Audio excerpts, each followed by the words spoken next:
Hello again, YouTube, and welcome to All the Words She Wrote. My name is MS Punkawan, and this is the next visual novel I wanted to check out after we finished Succubus 18 last time. So, yeah, just gonna check some things here before we start.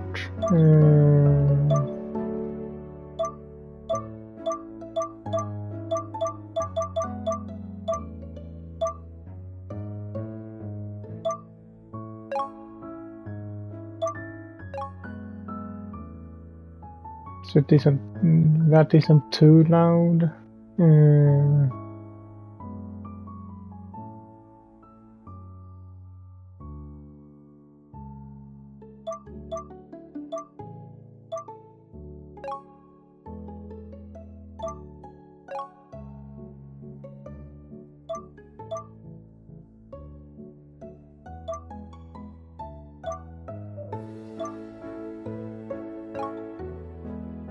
Don't really know what I'm actually doing there, but guess we just have to see.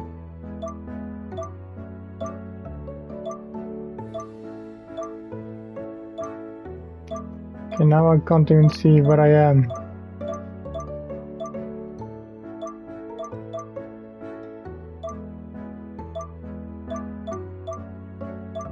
There we are.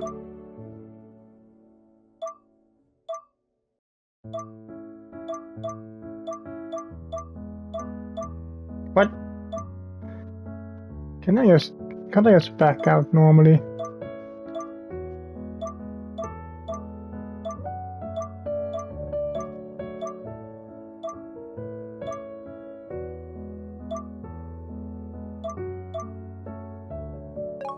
So, now I managed to find it. Yeah, but let's start and see what this is about.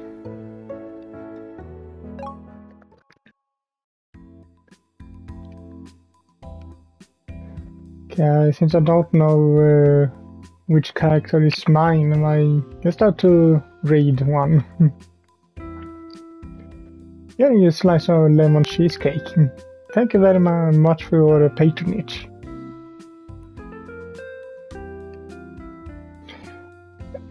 I hand the bag over to Mrs. Kimura, who accepts it. The plastic crinkles when she grips it, and the corner of her eyes crease in a motherly smile.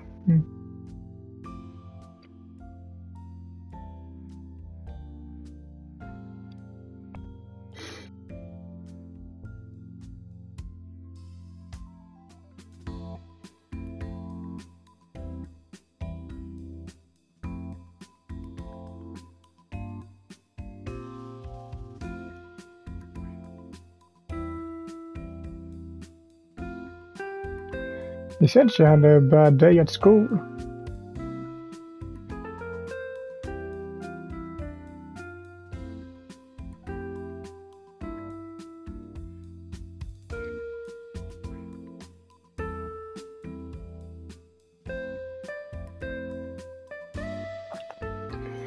Miss Kimura rests palm to her cheek and sighs.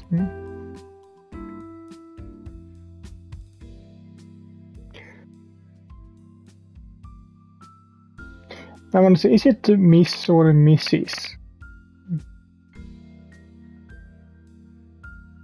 Whatever.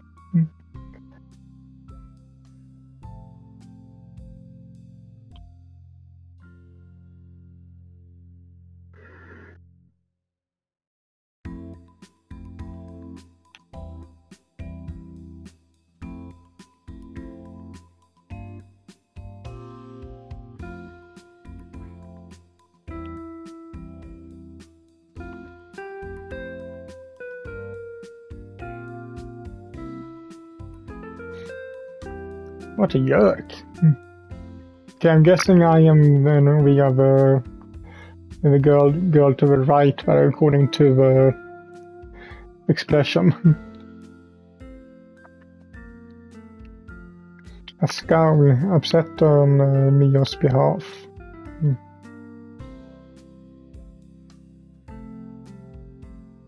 There were a few boys like that back when I was in elementary school too. They pull girls' pigtails, flip up their skirts and throw things at them. Though not, I hasten to add, all at the same time. They were the worst.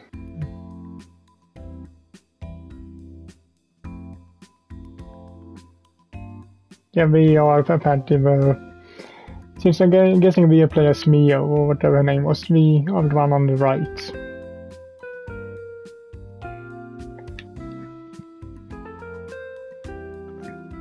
Nina, my colleague, pipes up. She toys with the ends of her pink hair. Dyed, obviously. And pulls her face.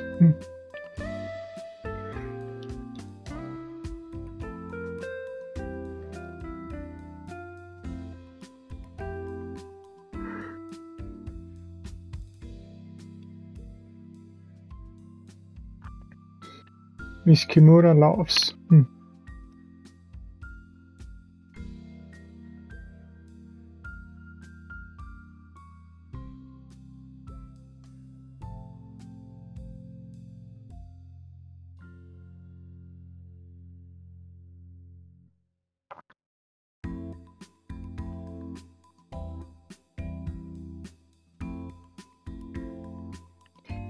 You never do you?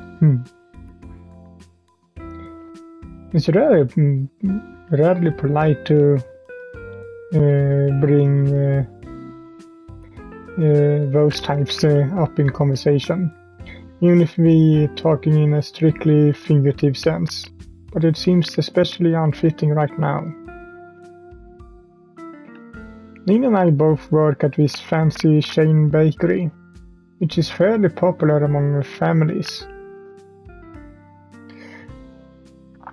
The display cabinet is full of delicate little cakes and pastries, tarts, shucks, buns, maybe it's shucks buns, I don't know, donuts and the like. These cakes and pastries are all artfully arranged, like something from a fairy tale. They come in a pastel color, with little rosette sets of icing piped on top of them.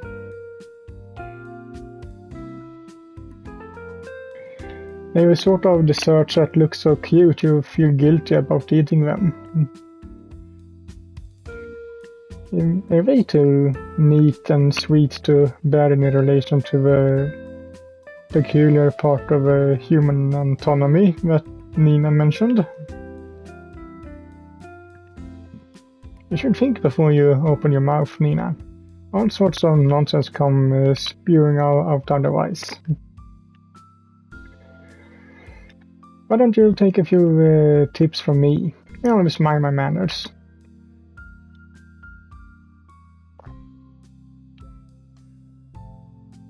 Nina rolls her eyes.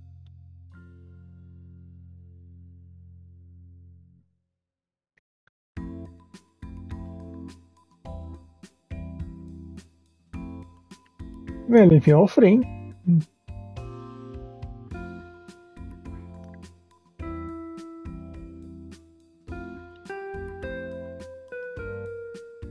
I know you're such a meanie. I know you're such a meanie. I grin to show Nina that there's no hard feelings. Then look back to Miss Kimura. I hope this cheesecake shoots me up anyways.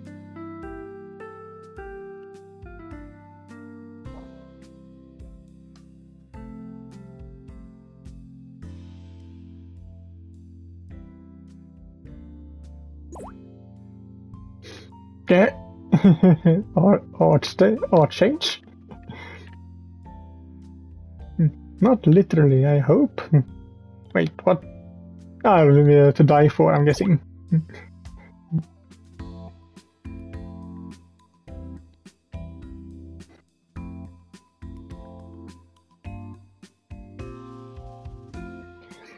Miss Kimura laughs. She's a juvenile sort of woman. I rarely see her without a smile on her face. Miss Kimura's daughter, meanwhile, is my exact opposite. Mio's a shy, retiring girl who might as well be superglued to her mother's side.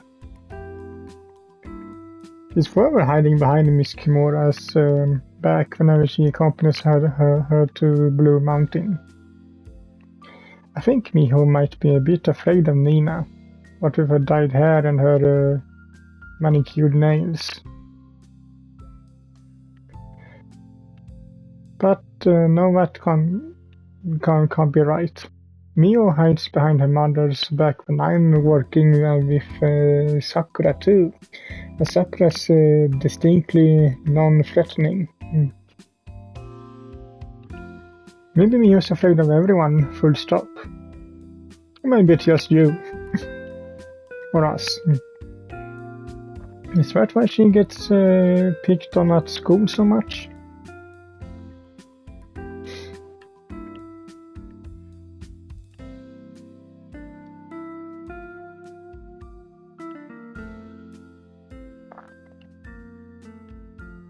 Oh, you know me. I'm a sucker for gossip.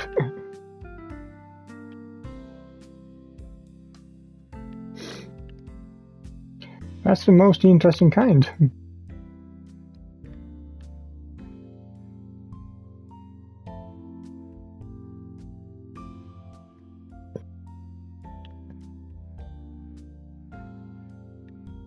Nina sounds unusually fired up. She acts languid most of the time, like a cat, but she springs to life when confronted by the injustices of this world, particularly those aimed against cute, innocent kids like Miho. I think Nina might make for a good super heroine. She definitely be the Pink Ranger.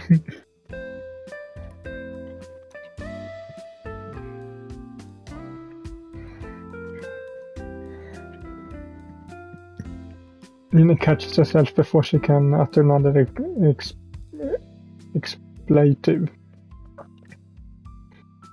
That was a close call.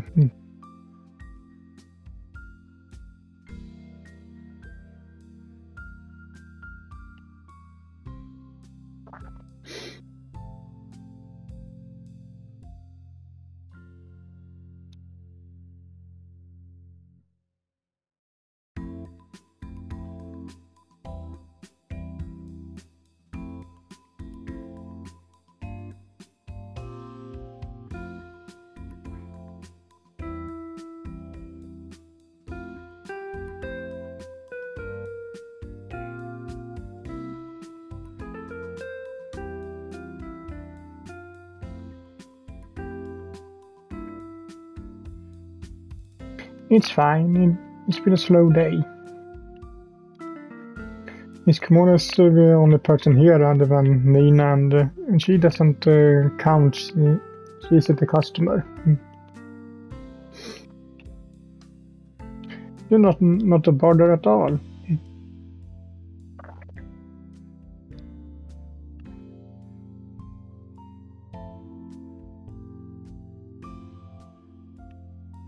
Oh yeah, good point. Guess I'll see you later then.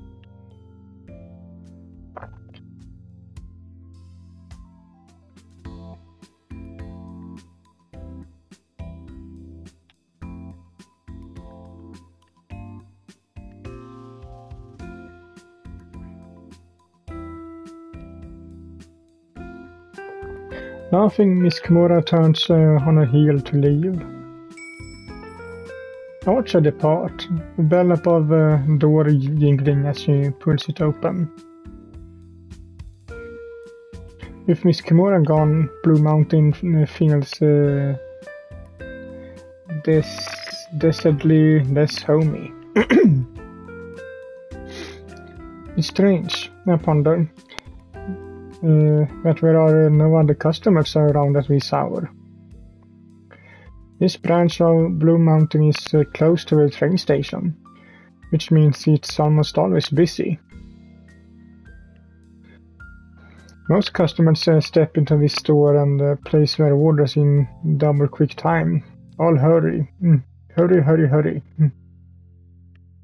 They glance at their phones while I'm bagging up their tarts and cakes, and they throw their change down on the counter like they roasted soybeans, and we're in the middle of a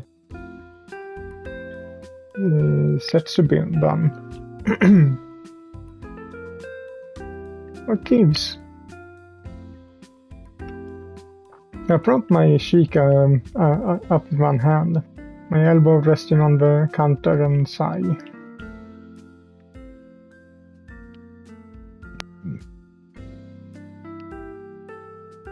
What?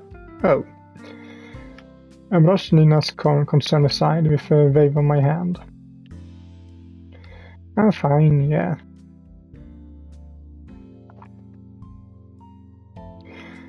Nina purses her lips together.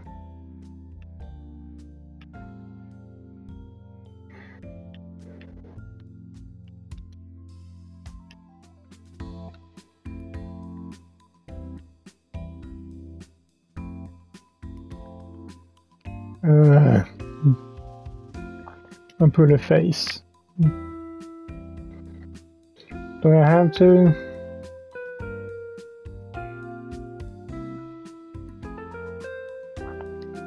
Well, that's such a pain.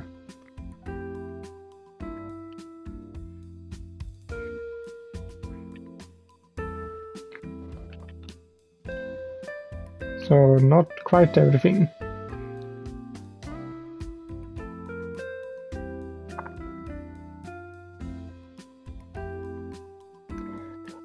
Nina's right, of course.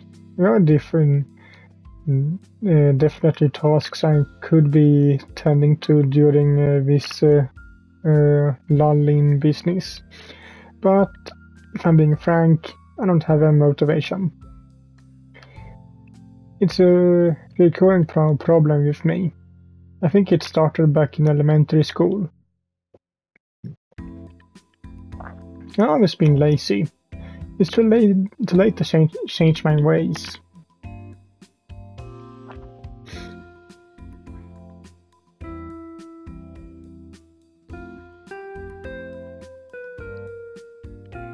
Nina might look like a typical party girl, but with her dyed hair and her false nails, but she takes the job surprisingly seriously. I guess it's true that what they say. You really can't judge a book by its cover. You're so mean, Nina. You're something just like my mother.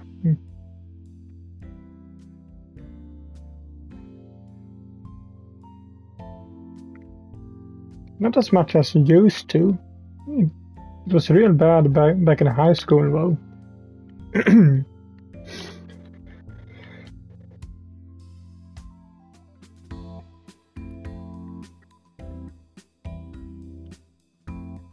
Well, maybe.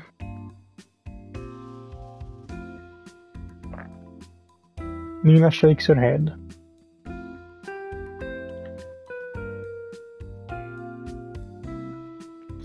To be honest, I never really studied at home so either.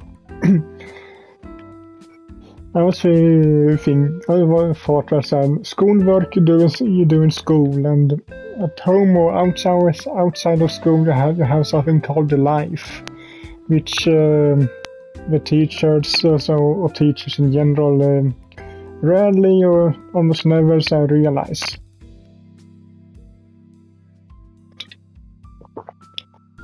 I think school is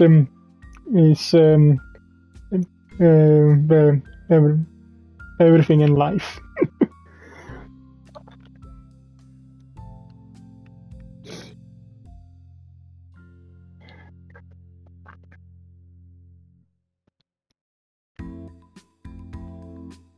I don't know, home economics maybe? I've always been good at baking.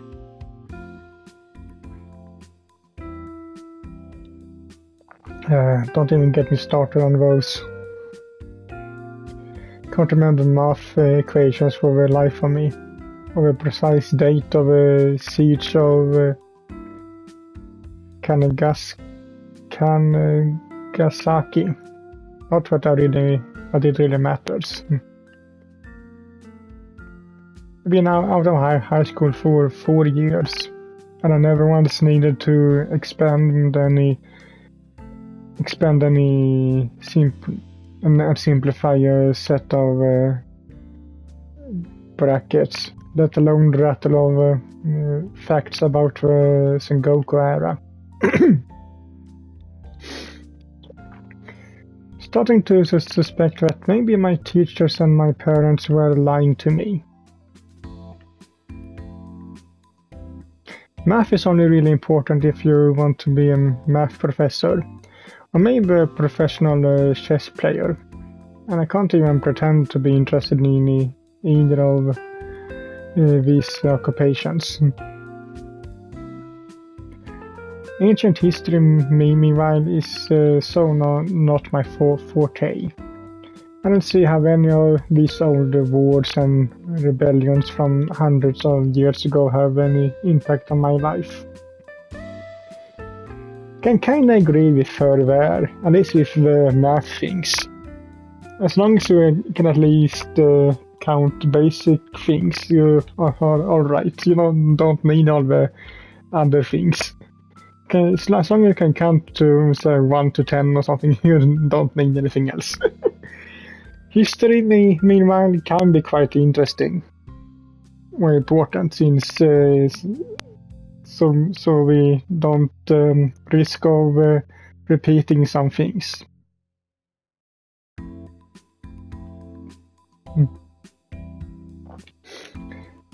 My mother always taps when she catches me reading anything by Tsushimi Rui. She says I should live in the real world. But in what world, I ask you, is the Sengoku era relevant?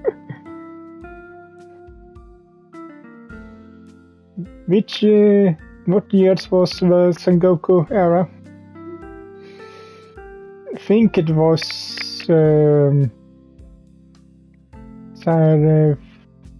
1600s, I think, so I guess 16th, 17th century.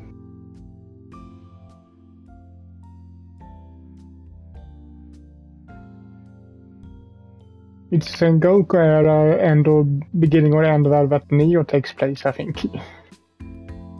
Correct me if I'm wrong, but I think that's it. History is only very interesting when it's presented in a bunch of easily digestible TV episodes, with all the key figures played by good-looking actors.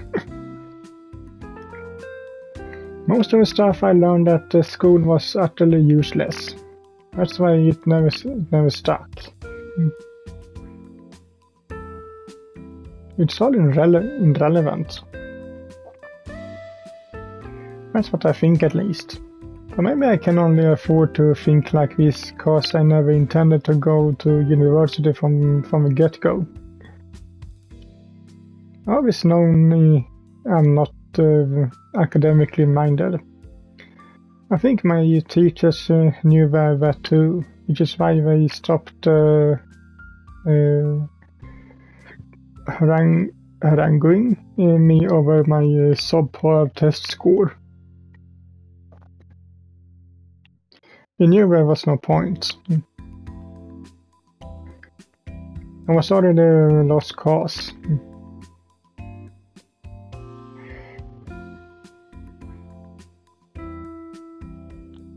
Nope, my grades were shocking, and I don't mean that in a good way.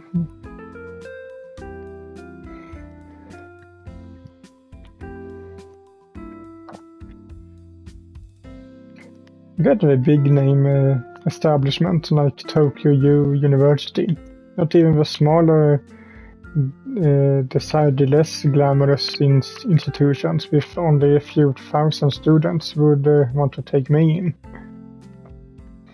My mother wanted me to enroll at a cram school and retake my exams, but I refused. I wasn't interested and I'm still not. That's how I ended up at Blue Mountain, though I didn't start working here right away. A bunch of other menial jobs came between that, all of them in customer service.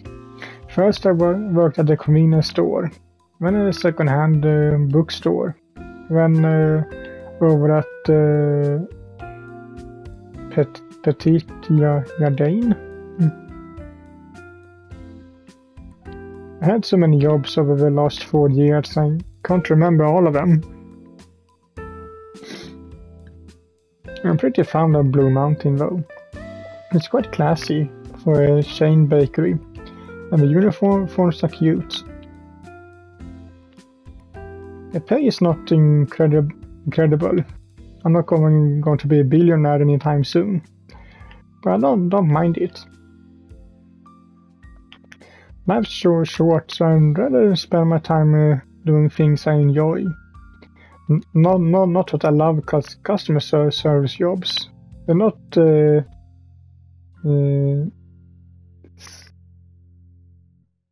skin delights is something I can't really pronounce, sorry. I like working more than I ever enjoyed sitting at a desk. Though studying or listening to a teacher drone on and on. To a teacher drone on and on. I always enjoyed chatting to people, and by not being unbearably rude, that is. The money definitely doesn't hurt.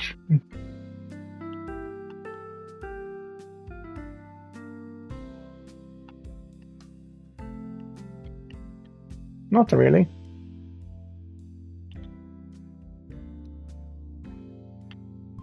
If there is, I haven't figured it out yet.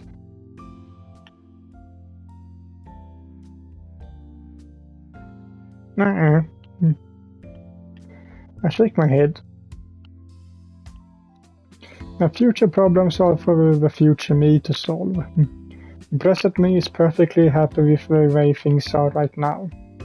Thank you very much.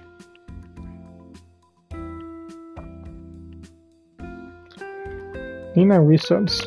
I'm not sure if she's impressed or perturbed by my attitude. Maybe it's a mixture of both.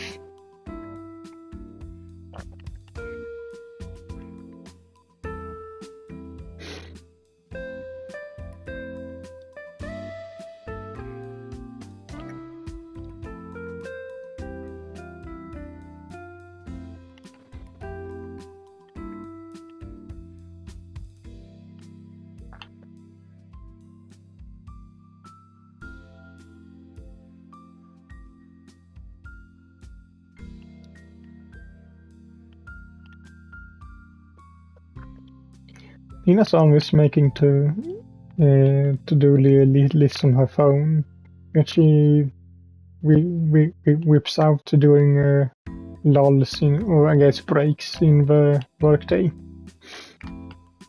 She's far more organized than I am. It's quite impressive. Sometimes I wonder if my mother would prefer me if I was more like Nina. But when I look at Nina and her tained skin, her acrylic nails, and her dyed hair. And I reconsider. Tanned, inte tained, tanned. My mother's almost as anal, okay, about appearances as she is actual results. I could be a nuclear physicist, and my mother would still cringe in shame if I dressed like Nina. Oh well, I'm not my mother, thank goodness. And I won't judge her.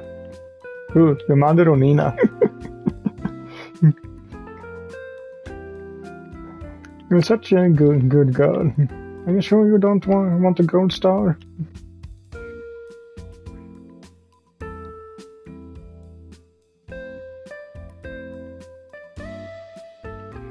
It always comes back to that, huh?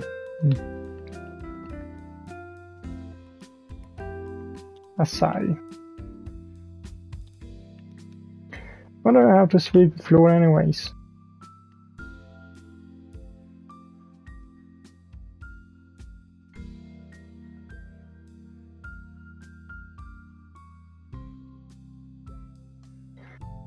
But I deal with all the customers.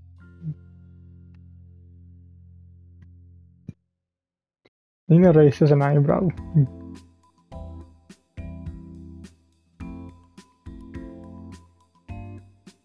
Well, no, but they might be invisible.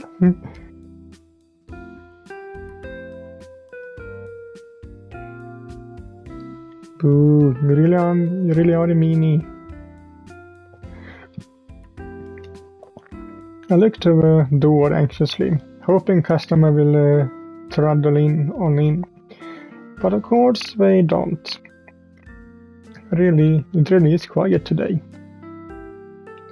I wonder why.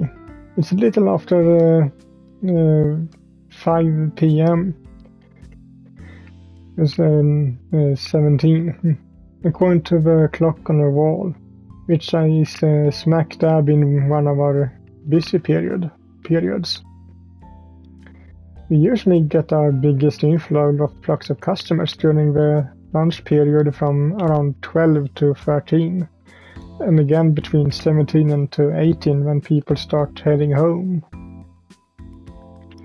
Maybe there was a signal failure on the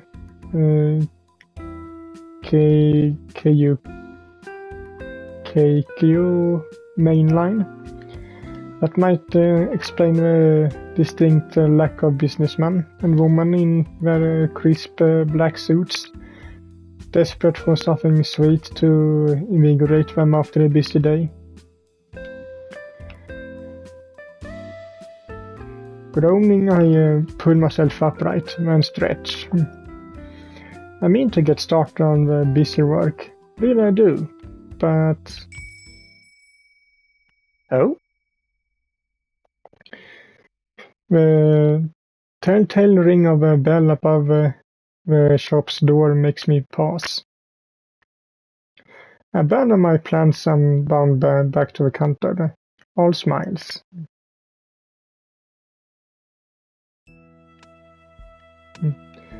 Welcome to Blue Mountain. It's lovely to see you today.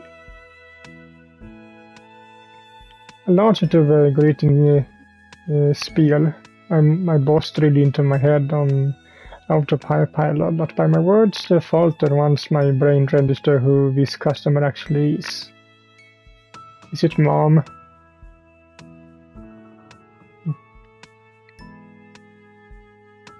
The prospective customer is a tall, slender woman with sleek black hair, cut into a fashionable feathered bob.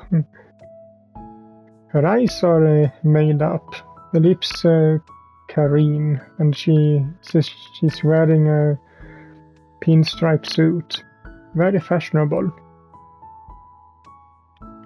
She carries herself with such a poise.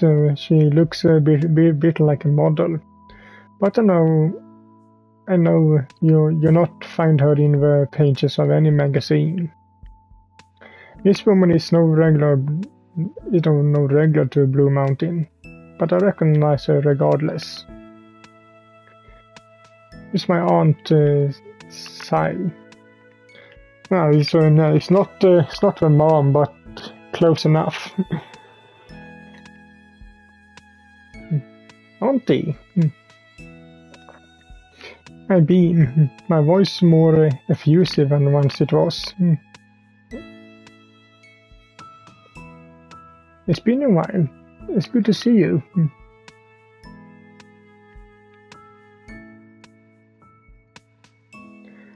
Sai looks surprised to see me here, as I am here. But the moment passes and she soon regains her cool. If I had to use one word to describe my aunt Sai, cool would probably be it. She doesn't let anything faze her. I always looked up to her, ever since I was old enough to understand the concept of role model. She's the sort of adult I would love to be if I only had the motivation.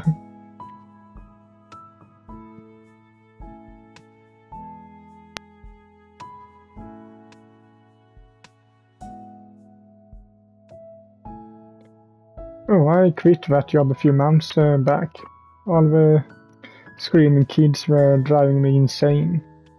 I worked at Blue Mountain since February.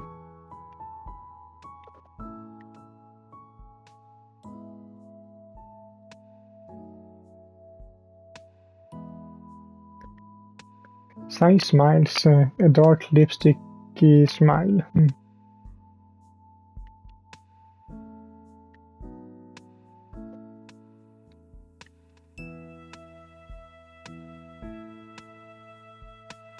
That's probably because she's ashamed of me.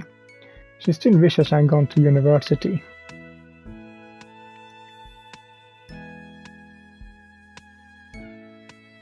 Sai frowns. Frowns. Always saying, no, wondering if I'm saying that word right.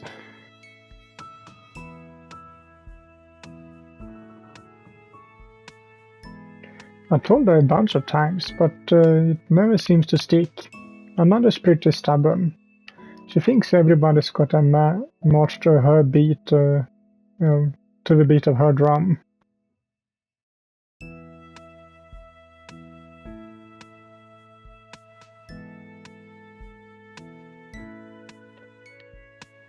Tell me about it. I grin. I won't let her talk me around though. I'm just as stubborn as she is, if not more. There's no way I'm going to university. It'd be a total waste.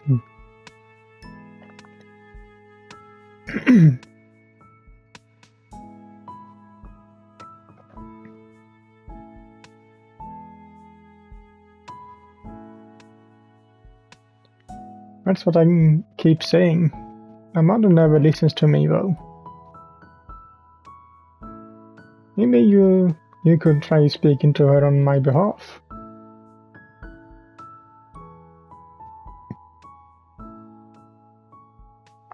Sam begins to examine our selection of pastries and cakes. She places one hand beneath her chin, a black bob brushing against her jaw.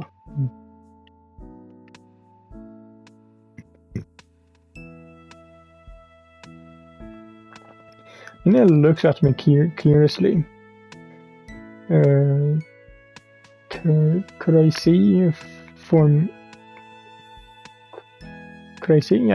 Forming on her brow. She looks lost, The third wheel in minor size friendly familiar conversation.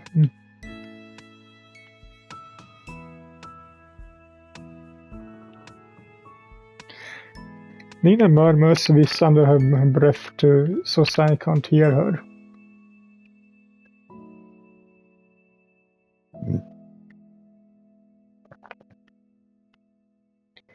More or less, yeah.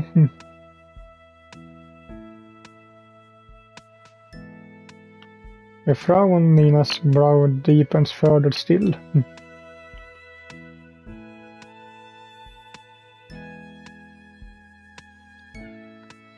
We're not related by blood.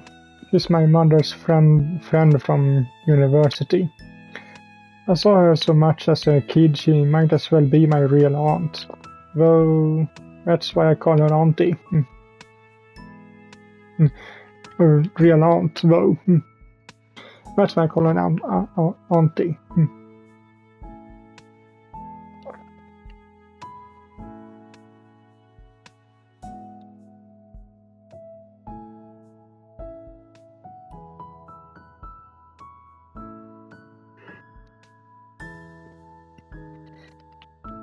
My mother would probably be mad if she heard you saying that.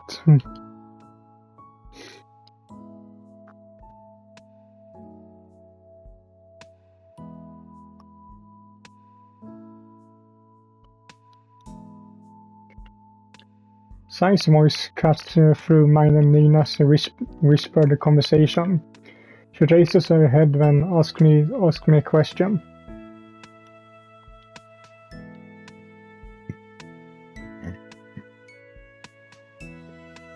Let me think. I ponder for a few moments before replying. Maybe one of the fruit tarts. They're probably tasty. Pretty tasty.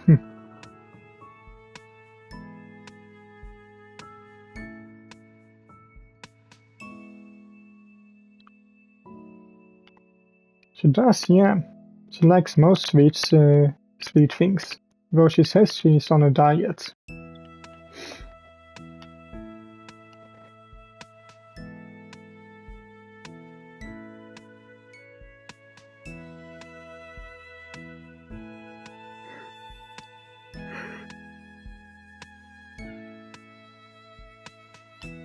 Sai smiles, amused by the memory.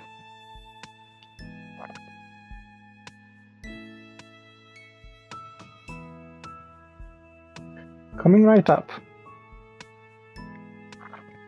I retrieve a large circular tart from the display unit at Sai's behest and box it up for her.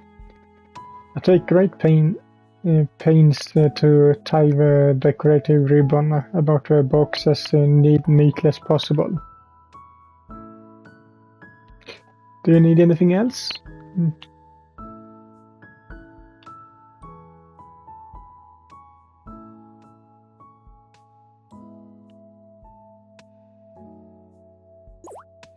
Eh? I blink. What has this got to do with us? I thought you were buying that tart for yourself.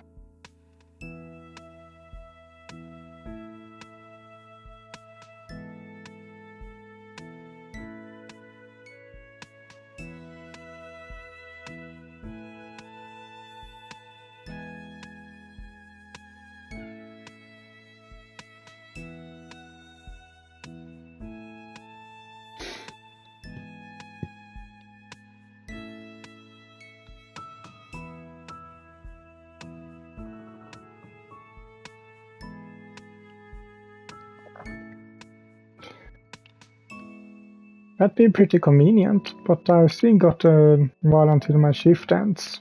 I don't want to keep you waiting.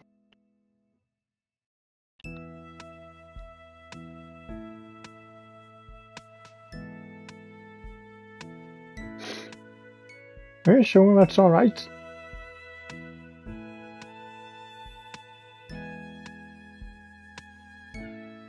Nina rolls her eyes.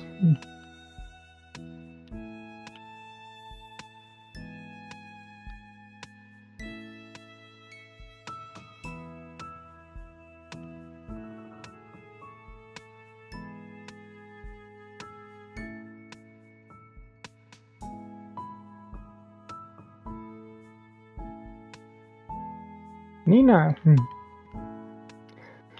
I can feel my face flushing with happiness. I have a sudden urge to pull Nina into a big old embrace. But I don't think she appreciates that. Knowing Nina, she probably scowl and tell me to stop being so sappy. Since hugging Nina is a no-no, I have to settle for flashing Nina a peace sign, coupled with my tootiest smile. Thanks, Nina. You're the best.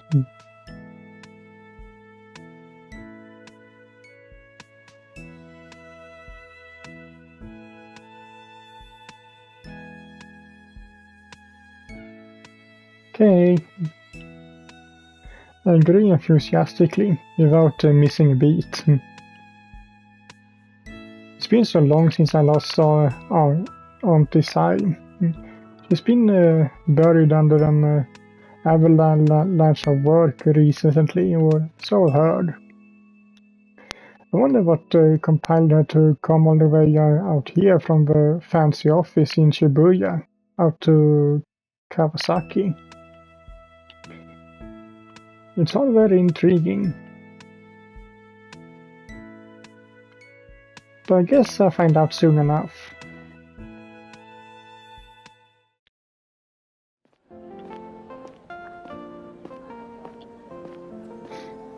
I think that will be it for this video, so hope you liked it, and if you did, so leave a like to it as usual, and I will see you all in the next one. Bye.